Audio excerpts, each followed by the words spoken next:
কেমন আছেন আপা? ভালো আছি, আলহামদুলিল্লাহ। হিটু শেখ, যিনি আছিয়া যে আছিয়ার সাথে যে পৈশাচিক কর্মকাণ্ড করেছে, অত্যাচার করেছে, এবং তার সাথে সজীব শেখ এবং রাতুল শেখ আপনার ভাই তারা, তাই তো? জি, যদি তারাও সত্যি এই অন্যায় কাজগুলো করে থাকে, আইনের যে শাস্তি সাজা দেওয়া দরকার তাদের সেই শাস্তি সাজাগুলো দিক। কিন্তু আমার একটা আবদার আছে, তারা যেন সত্য তদন্ত করে যাচাই বাছাই করে শাস্তি দেয়, যেন নির্দোষ মানুষের শাস্তি না দেয়। আচ্ছা, এখানে আরেকটু বলার আছে আমার, সেটা হচ্ছে যে এই যে ঘটনাটা আসিয়ার সাথে যে ঘটনাটা ঘটেছে, এটা তো আপনার বাবার বাড়িতেই ঘটেছে, তাই না? জি আপনার বাবার ঘরেই ঘটেছে। আপনি তো এই বাড়িতেই বড় হয়েছেন। জি, তো বাবার ঘরে ঘটেনি এই ঘটনাটা।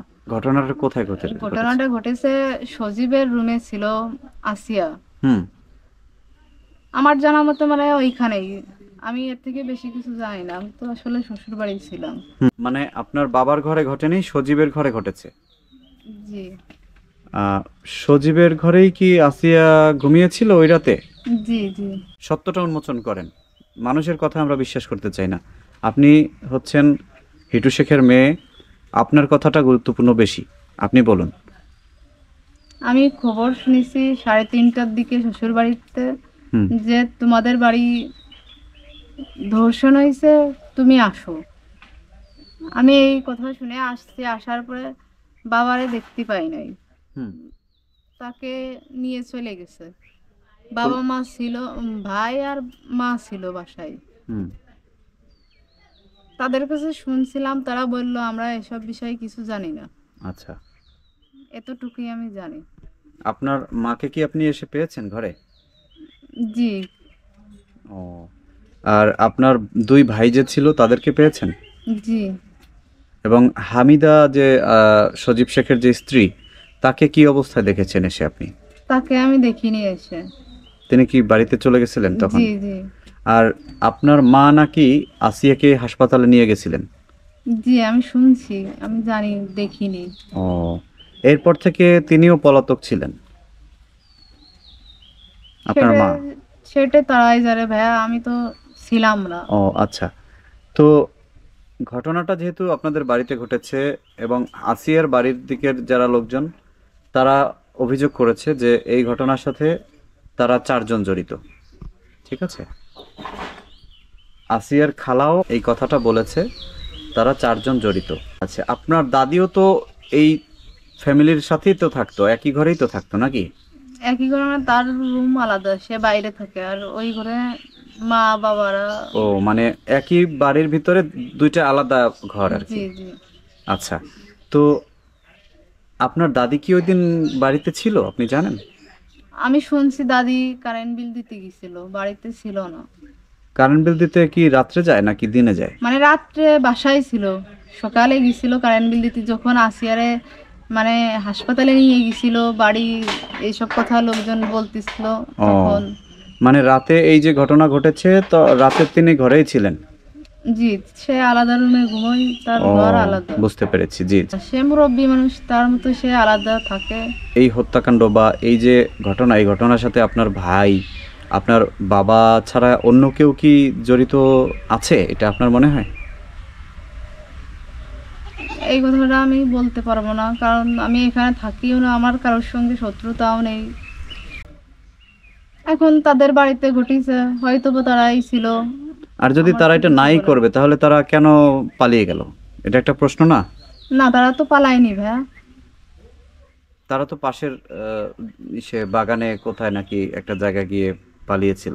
না, ওই দিন মানে প্রথম যেদিন আব্বুরে নিয়ে গেছে, ওই দিন আব্বু মুসুরি তুলতেছিল, মাঠে ছিল, ওখান থেকে নিয়ে গেছে।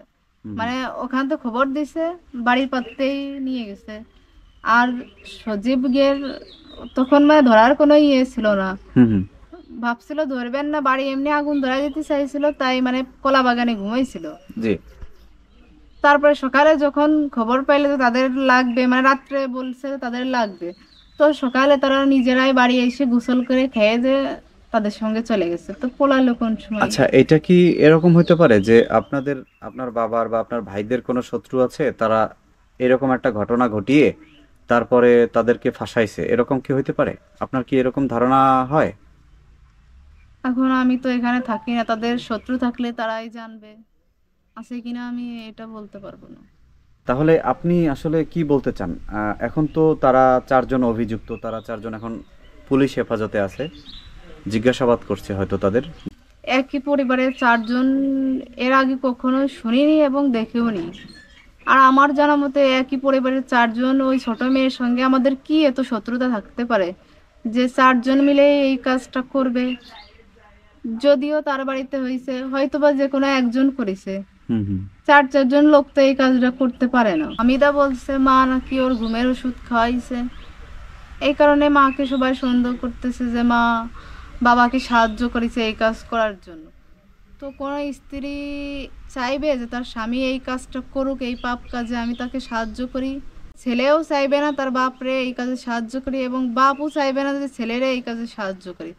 এখন ভাইয়া, উপরে আল্লাহ জানে আর যে করেছে সে জানে। তো আমার কথা হচ্ছে, যে অন্যায় করেছে সে যেই করুক, তার সঠিক দৃষ্টান্তমূলক শাস্তি হোক।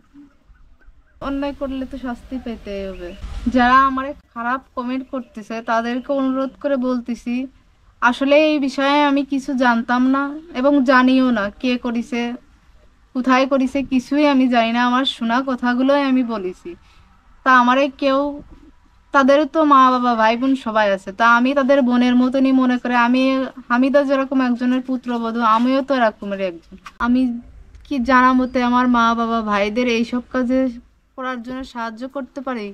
কখনোই না। আর আমি একজন মেয়ে মানুষ, আরেকজন মেয়ে মানুষের কষ্ট বুঝতে পারি।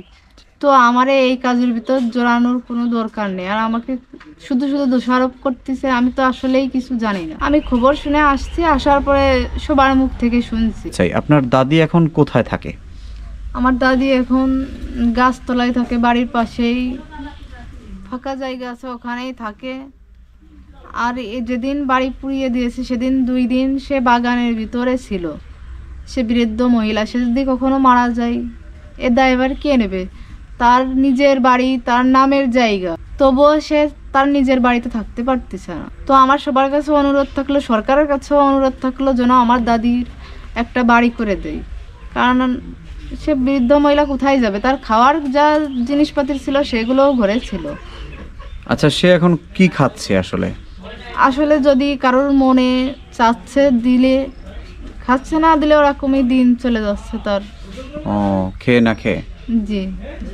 আর অনেকেই বলছে, অনেক ভিডিওতে আমি দেখেছি যে আপনাদের যে বাড়ির, আপনার বাবার বাড়ির যে জায়গাটা ছিল, বাবার শুধু বলবো না, আপনার দাদি এবং বাবা দুজনের নামেই তো রেকর্ড। জি। সে যে জায়গাটা ছিল সেই জায়গায় নাকি অনেকেই দাবি করতেছে মসজিদ বা মাদ্রাসা করার জন্য। আবার আজকে একজন দাবি করলো যে এখানে বাথরুম, প্রসাবখানা করার জন্য। মাদ্রাসা মসজিদ কি জন্য আমি করতে দেব? সরকারের অনেক জায়গা আছে, যদি জনগণের করার ইচ্ছা থাকে সেই সব জায়গায় করুক। কারণ আমার দাদি বৃদ্ধ মহিলা, সে কোথায় যাবে? তার নিজের নামে যে জায়গাটা আছে সেইটা কি সে দেবে?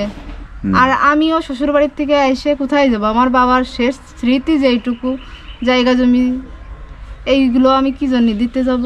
যে অন্যায় করেছে তার শাস্তি হোক। অপরাধ করেছে বাবা ভাইরা যেই করুক, সেজন্য তো আমার দোষারোপ করা হবে না, কারণ আমি এইসব বিষয়ে কিছু জানি না। আর যদিও চারজনই এই কাজ না করে থাকে, ওর ভিতর যদি কেউ নির্দোষ থাকে, সে আসে কোথায় থাকবে?